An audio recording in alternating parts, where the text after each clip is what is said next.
Meu nome é Ronai, sou professor na Escola de Ciência e Tecnologia e ministro Introdução à Física Clássica 1 para o curso do Bacharelado em Ciência e Tecnologia. Hoje veremos a aula 20 do ano de 2015, segundo semestre. Essa aula vai abordar os conteúdos referentes aos sistemas de partículas.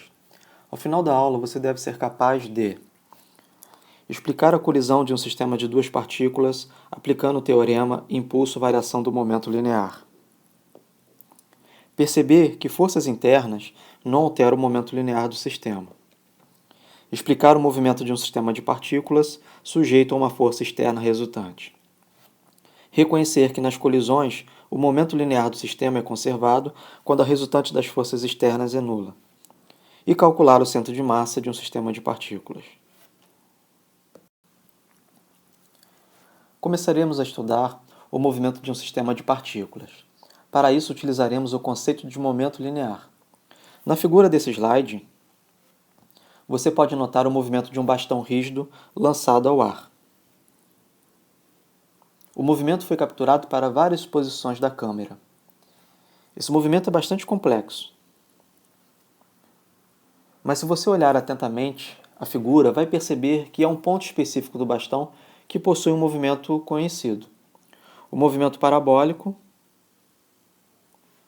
de uma partícula sob o efeito da força-peso. Podemos tratar o sistema de partículas, o bastão, como uma única partícula localizada no centro de massa do sistema. O que eu quero dizer com isso? É que você pode pegar esse bastão e concentrá-lo em um único ponto. E esse ponto vai descrever o movimento de todo o bastão, por mais complexo que seja o movimento. A força-peso atua sobre o centro de massa que segue essa trajetória parabólica. Utilizando a segunda lei de Newton, por meio do conceito de momento linear, podemos dizer que a derivada do momento linear do sistema em relação ao tempo é igual à força externa aplicada ao centro de massa. O movimento das partes do bastão não afetam o movimento do centro de massa. No link ilustrado nesse slide, você poderá observar o vídeo que deu origem à imagem desse slide. Enfim, há uma força resultante não nula sobre o sistema que varia o momento linear. O centro de massa não segue uma trajetória retilínea. Logo, existe uma força externa resultante. No slide anterior, analisamos apenas o movimento de um sistema de partículas rígido, como uma barra. Agora vamos analisar o movimento de colisão de duas partículas. Nas duas figuras desse slide, você pode ver o movimento de um sistema de duas partículas, quando a força externa resultante é nula. Dois discos têm inicialmente velocidades não nulas e são dirigidas de modo a colidirem em algum ponto sobre uma mesa com atrito reduzido. Após a colisão, se afastam. Partícula 1, partícula 2, interação e afastamento. Na imagem abaixo, você pode observar a direção do vetor velocidade de cada objeto. Velocidade do objeto 1, velocidade do objeto 2. À medida que se aproximam até o ponto de colisão, onde as velocidades passam a ser v1' e v2'. Na colisão, existem forças impulsivas que alteram as velocidades dos dois objetos que agora se afastam. Olhando atentamente, você pode observar que há um ponto do sistema de duas partículas que se move em linha reta. Esse é o centro de massa. O movimento do centro de massa é muito mais simples de ser estudado em comparação ao movimento de cada partícula. Quando a força resultante externa é nula, o momento linear do sistema é conservado. Matematicamente, isso é escrito pela seguinte equação. O momento linear do sistema é igual à constante, onde chamamos de P do sistema o momento linear do objeto 1 mais o momento linear do objeto 2. Mas o momento linear do sistema pode ser escrito como o produto entre a massa do sistema, a massa total, e a velocidade do centro de massa do sistema. Portanto, a constante nada mais é do que o produto da massa pela velocidade do sistema. Essa expressão é uma lei de conservação. O centro de massa segue uma trajetória retilínea, então a força externa resultante é nula. Vamos utilizar o teorema impulso e momento linear para o estudo da colisão de um sistema de partículas. O vídeo mostra a colisão de uma partícula, uma bola, com uma parede rígida. Antes da colisão, a bola possui uma velocidade inicial e após a colisão, possui uma velocidade final. Houve uma variação da velocidade da partícula devido à ação de uma força impulsiva. Trata-se da força que a parede exerce sobre a bola. A força impulsiva em uma interação, F de t, ela varia com o tempo de interação. Ela tem valores mínimos no tempo inicial e final e possui um valor máximo quando a deformação da bola é máxima. Portanto, essa força ela provoca uma aceleração ou uma desaceleração da partícula de massa m, de acordo com a segunda lei de Newton. F de t é igual a massa vezes aceleração. A partir da segunda lei de Newton, obtivemos na aula anterior o teorema impulso e momento linear, que diz que o impulso é igual à variação do momento linear da partícula. E se considerarmos um sistema de partículas que interagem?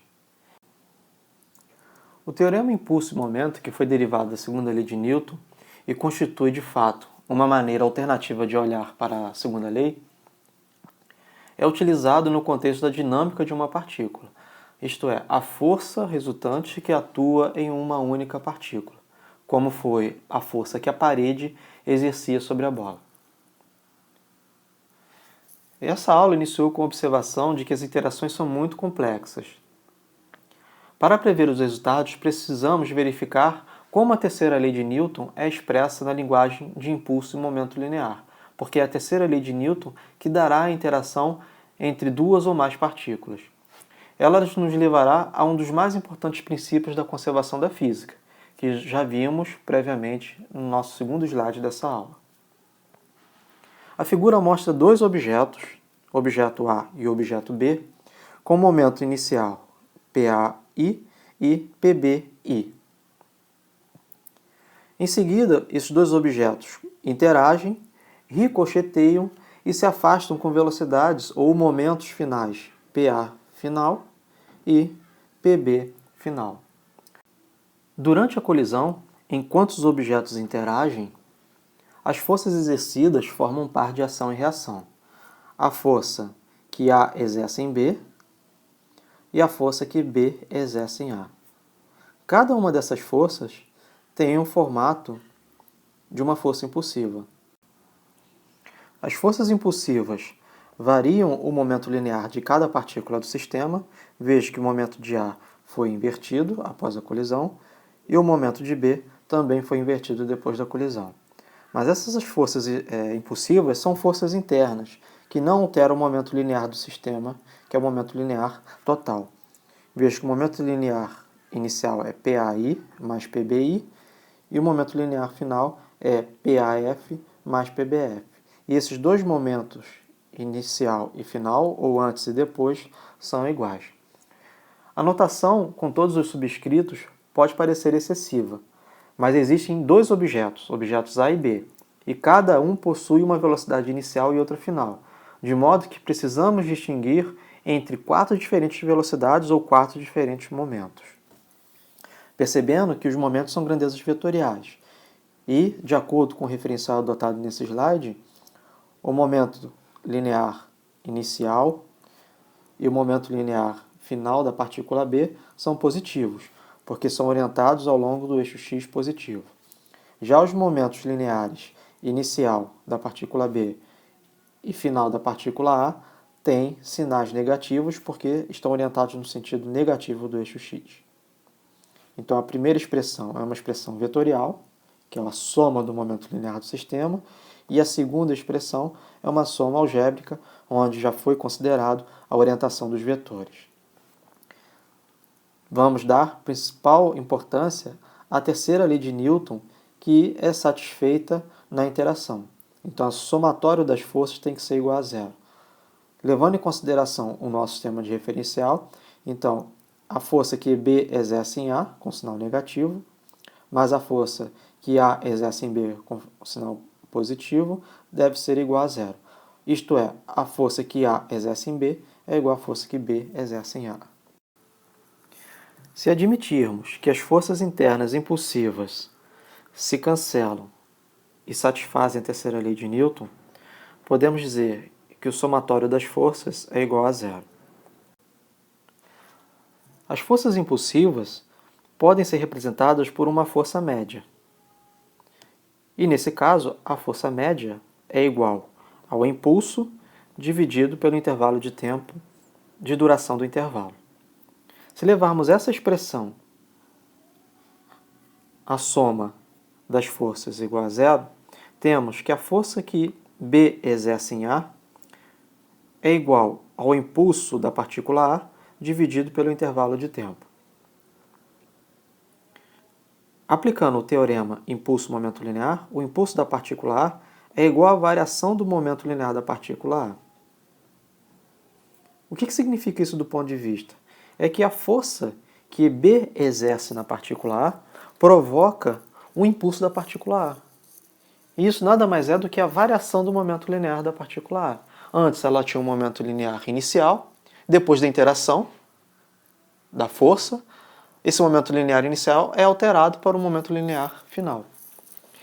Então a força que B exerce em A provoca uma variação do momento linear da partícula A dividido pelo intervalo de tempo ΔT. O mesmo se aplica com a força que A exerce em B. A força que A exerce em B leva a um impulso da partícula B dividido pelo intervalo de tempo. E aplicando o teorema impulso-momento linear, o impulso da partícula B é igual à variação do momento linear da partícula B. Assim, a força que A exerce em B provoca uma variação do momento linear pelo intervalo de tempo na partícula B. Como consequência desse conjunto de equações, aplicados a essa igualdade que satisfaz a terceira lei de Newton, podemos reescrever que a força que B exerce em A mais a força que A exerce em B em termos dos impulsos. Então, o impulso de A mais o impulso em B é aproximadamente igual a zero. Aplicando o teorema impulso-momento linear, podemos trocar os impulsos pelas variações dos momentos. Então, a variação do momento da partícula A mais a variação do momento da partícula B, que nada mais é que a variação do momento linear do sistema, é aproximadamente igual a zero.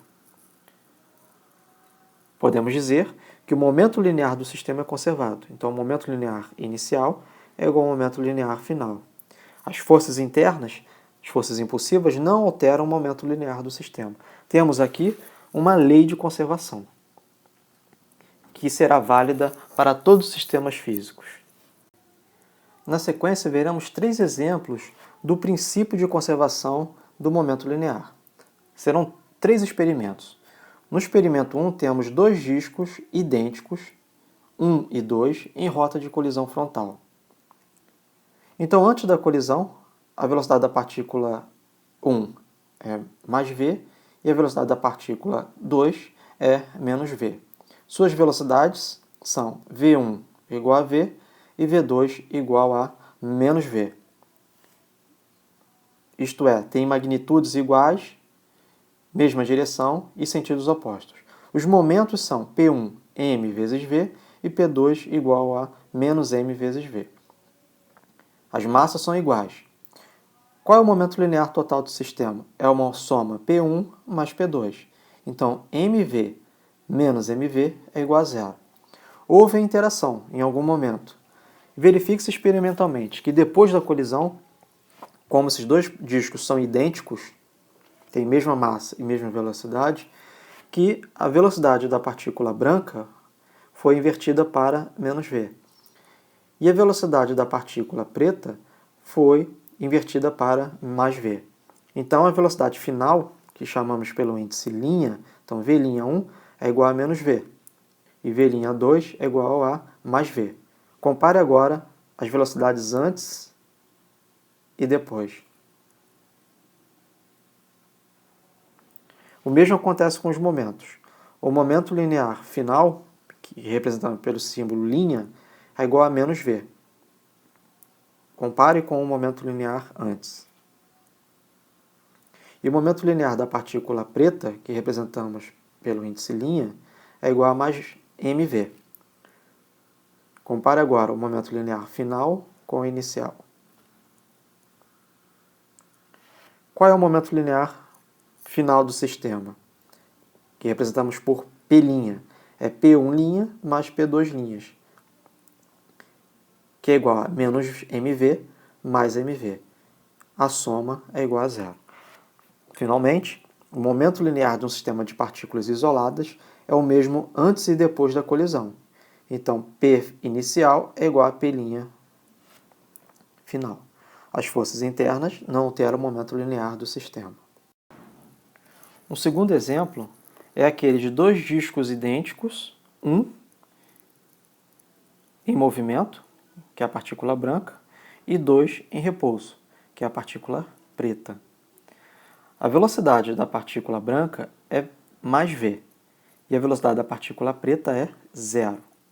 Em consequência, o momento linear da partícula branca é menos mv, e o momento linear da partícula preta é zero.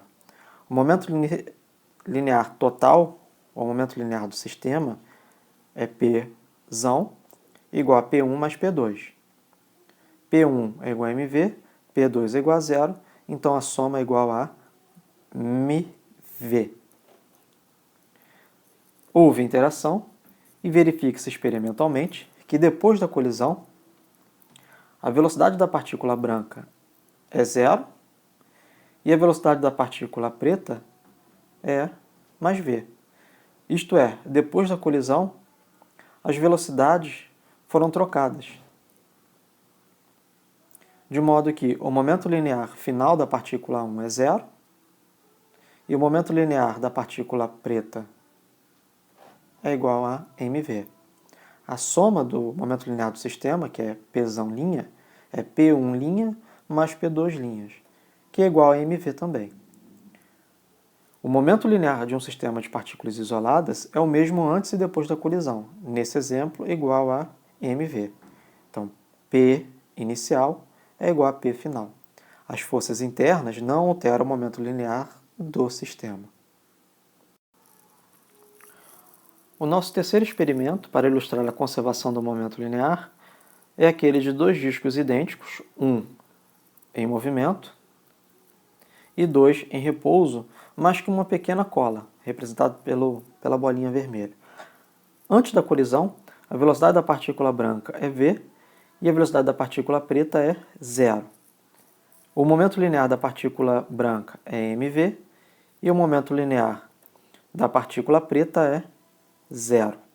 O momento linear inicial antes da colisão é a soma P1 mais P2, que é igual a mv. Houve uma interação e depois da colisão as duas partículas saem juntas devido à cola. Nesse caso, a velocidade final vai ser a velocidade da partícula branca dividido por 2. Queremos dizer que v final da partícula 1 é igual a v final da partícula 2, que será igual a v dividido por 2. O mesmo ocorre para o momento de cada partícula. O momento final da partícula 1 será igual ao momento linear da partícula 2, que será igual à massa de cada partícula vezes a velocidade final de cada partícula, que é v dividido por 2. O momento linear final do sistema será a soma de P final da partícula 1 mais P final da partícula 2. Isto é, m dividido por 2 vezes v, mais m dividido por 2 vezes v, que será igual a mv. Percebemos que o momento linear inicial é igual ao momento linear final. O momento linear de um sistema de partículas isoladas é o mesmo antes e depois da colisão. Então, P inicial é igual a P final. As forças internas não alteram o momento linear do sistema. Nos três exemplos, vimos o princípio da conservação do momento linear. Estudamos até agora a colisão entre duas partículas e vimos que o momento linear do sistema é conservado. Mas bem no início eu havia falado sobre o movimento do centro de massa que poderia facilitar o estudo da dinâmica de um sistema de partículas. Vamos ver agora como se dá o movimento de um sistema de partículas. Centro de massa.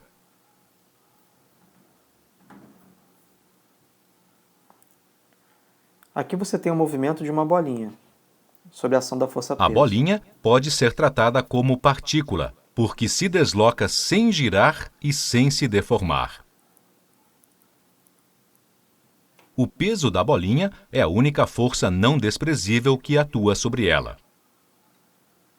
Logo, de acordo com a segunda lei de Newton, a sua aceleração é constante e igual à aceleração da gravidade.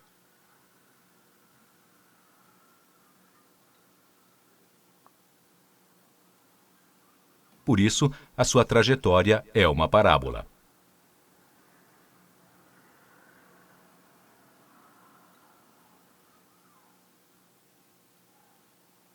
O halter não pode ser considerado como partícula, porque ele gira ao se deslocar. O peso do halter é a única força externa não desprezível que atua sobre ele.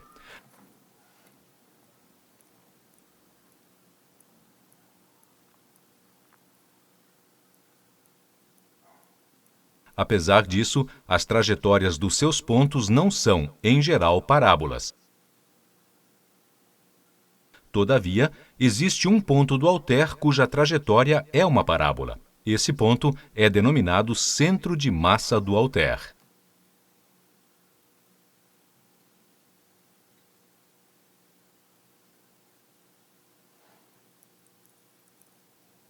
Os discos iguais ligados pela haste deslizam girando sobre a mesa de ar. O sistema formado por eles não pode ser tratado como partícula, porque ele gira ao se deslocar. Pesos normais. Força resultante externa. A força resultante externa que atua sobre esse sistema é nula. Apesar disso, os seus pontos, em geral, não estão em movimento retilíneo uniforme. Todavia, existe um ponto associado ao sistema que está em movimento retilíneo uniforme. Esse ponto é o ponto médio da haste. Ele é o centro de massa do sistema.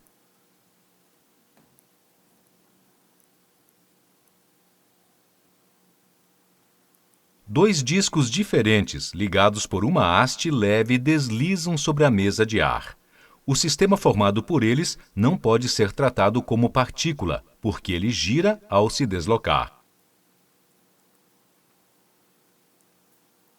Pesos normais. Força resultante externa. A força resultante externa que atua sobre o sistema é nula. Apesar disso, os seus pontos não estão em movimento retilíneo.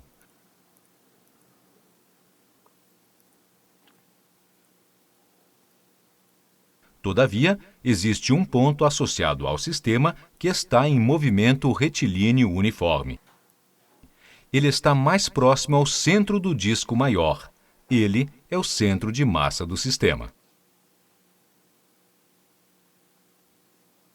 Suponhamos um sistema com massa m que é submetido a uma força resultante externa F. A trajetória do centro de massa desse sistema é igual à trajetória de uma partícula com a mesma massa do sistema e que sofre apenas a ação da força resultante externa que atua nele.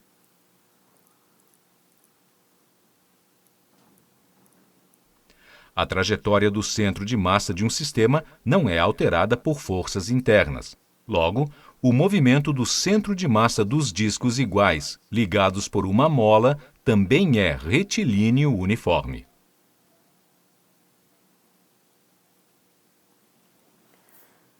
Portanto, nesse vídeo, Notamos que o centro de massa do sistema segue uma trajetória retilínea quando a força externa resultante é igual a zero e que as forças internas não alteram o movimento do centro de massa. No caso do bastão lançado no ar, o movimento das partes do bastão não afetam o movimento do centro de massa, mas nesse caso existe uma força externa e o movimento do bastão, o movimento do centro de massa, é parabólico. O centro de massa se move como se toda a massa do sistema estivesse nele concentrada e como se todas as forças externas estivessem aplicadas sobre o centro de massa. Aqui vemos o movimento do centro de massa de um sistema de partículas que, no caso, é uma moto. A moto não pode ser considerada como uma partícula porque ela gira à medida que avança de um ponto ao outro, mas o centro de massa tem o movimento característico de uma partícula sob a ação da força-peso. O mesmo um atleta de salto livre. E aqui a aproximação de dois sistemas e o movimento do centro de massa. O vídeo foi retratado por uma sequência de imagens. Então vemos que a partícula de massa menor tem uma maior variação do momento linear, a partícula de massa maior tem uma pequena variação do momento linear, mas que o centro de massa se move em linha reta.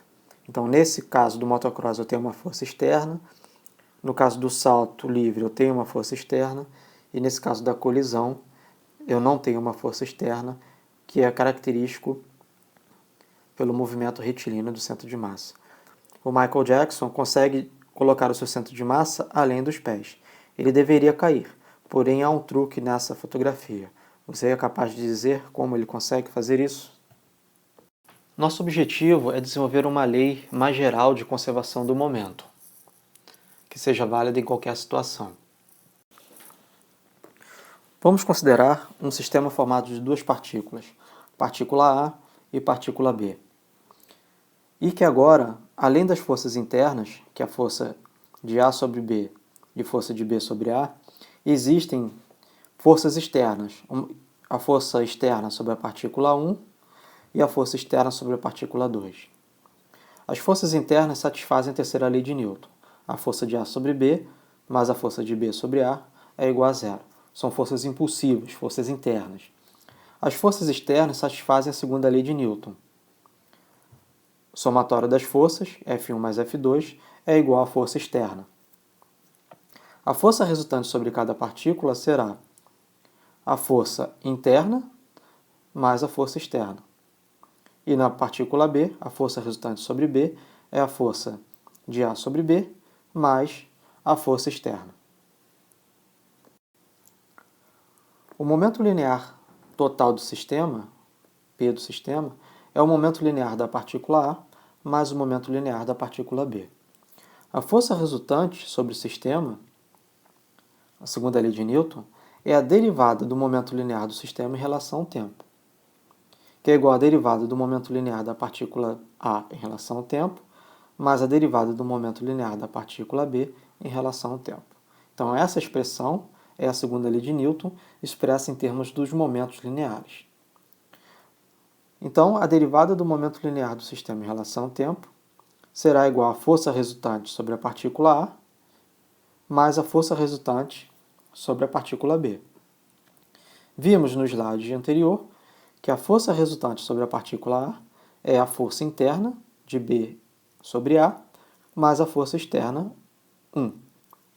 E a força resultante sobre a partícula B é a força interna que A exerce em B mais a força externa sobre a partícula B.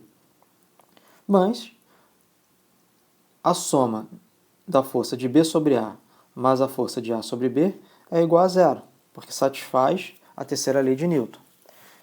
O que nos resta é que a derivada do momento linear do sistema em relação ao tempo é igual à soma das forças externas, F1 mais F2. Temos aqui a segunda lei de Newton escrita para um sistema de duas partículas, mas que seria igualmente válida para um sistema de muitas partículas. A soma de todas as forças de interação é nula. E como resultado, a taxa de variação do momento total do sistema é igual à força resultante exercida sobre o sistema. A equação obtida no slide anterior tem duas implicações importantes. Primeiro, podemos analisar o movimento do sistema como um todo, sem precisar levar em conta as forças de interação entre as partículas que constituem o sistema. Aquele sistema de duas partículas 1 e 2 é equivalente a uma única partícula com a massa total m², de modo que a variação do momento linear do sistema das partículas 1 e 2 em relação ao tempo é igual à força externa aplicada à partícula de massa total m, que está localizada no centro de massa do sistema de partículas. As várias forças externas equivalem a uma única força externa aplicada ao centro de massa do sistema. Reescrevendo a equação anterior, a derivada do momento linear do sistema em relação ao tempo é igual à massa do sistema vezes a aceleração do centro de massa. A força resultante externa é igual ao produto da massa total vezes a aceleração de massa do sistema. Então vemos que o momento linear ele é muito poderoso para descrever um sistema de muitas partículas, porque eu posso substituir todas as partículas do meu sistema por uma única partícula de massa total localizada sobre o centro de massa. E a força externa, se existir, será aplicada ao centro de massa, de modo que a aceleração do sistema, a aceleração do centro de massa, será a força resultante dividida pela massa total. A segunda implicação da equação anterior, e a mais importante a partir da perspectiva dessa aula, aplica-se ao que chamamos de sistema isolado. Um sistema isolado é aquele para o qual a força resultante externa é nula. Ou seja, um sistema isolado é aquele sobre o qual não são exercidas forças externas, ou para o qual as forças externas exercidas se contrabalançam e sua soma resultante é nula.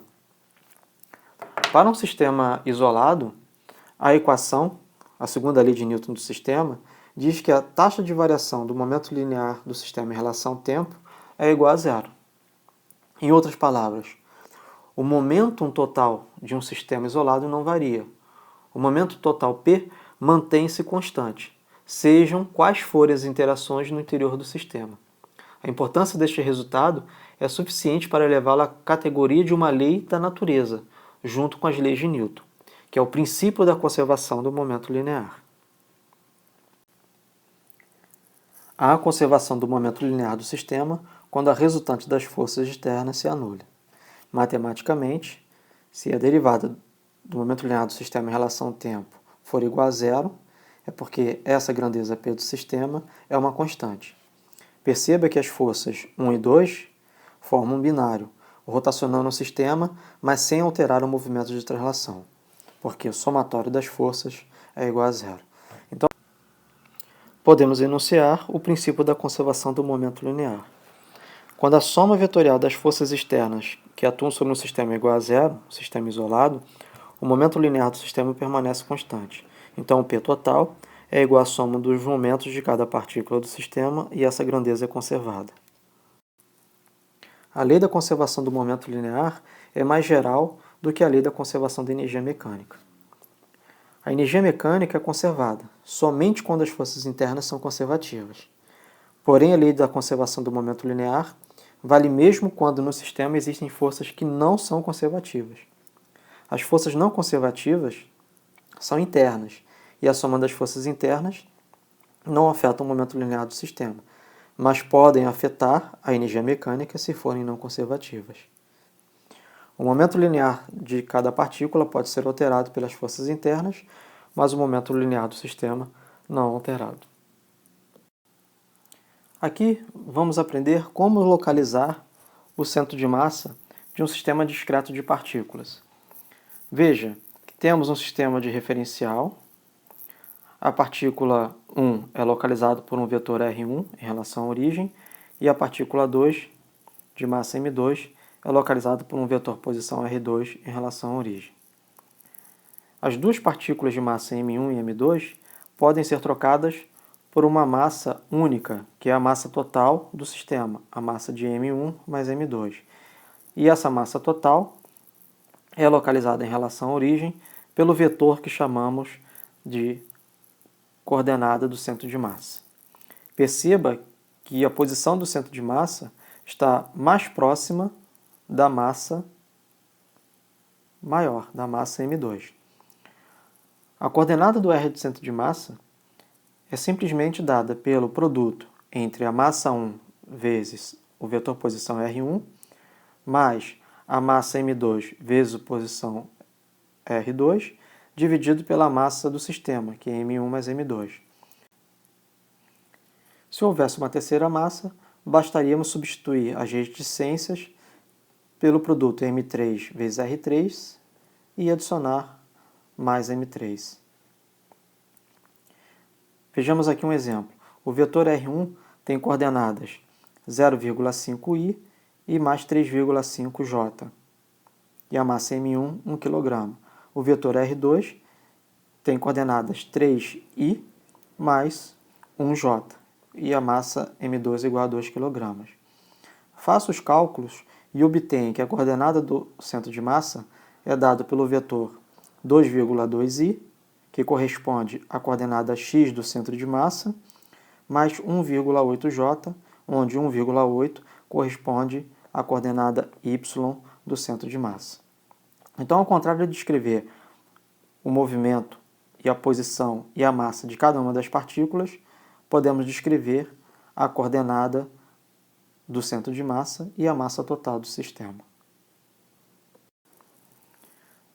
A localização do sistema de massa para um sistema contínuo pode ser feita de um ponto de vista experimental e do ponto de vista numérico.